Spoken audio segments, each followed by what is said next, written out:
بسم اللہ الرحمن الرحیم قل اعوذ برب الفلق من شر ما خلق ومن شر غاسق اذا وقب ومن شر النفاثات في العقد ومن شر حاسد إذا حسد صدق اللہ العلی العظیم۔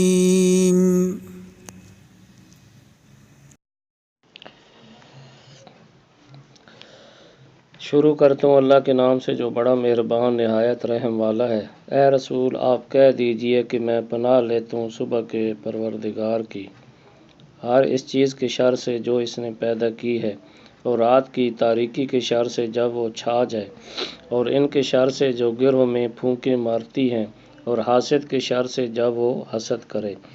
سورہ فلق کے مطالب کا خلاصہ یہ ہے، بندوں کو چاہیے کہ اپنے آپ کو اللہ کی امان میں دے دیں۔ نمبر 2، جادو اور نظر بد کے ازالہ کے لیے یہ بے حد مؤثر ہے۔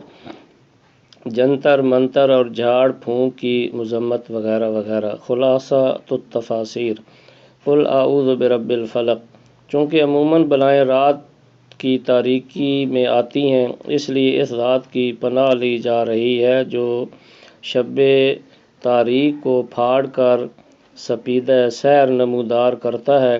وہی قادر مطلق سب آفتوں اور بلاؤں سے آدمی کو بچا سکتا ہے، چونکہ ہر خیر کے ساتھ شر بھی ہوتا ہے، اس لیے ہر شر سے بچنے کی کامیاب تدبیر یہ ہے کہ آدمی ہر شریر، ہر جادوگر اور ہر حاسد کے فتنہ و شر سے بچنے کے لیے اپنے خالق و مالک کی پناہ حاصل کرے۔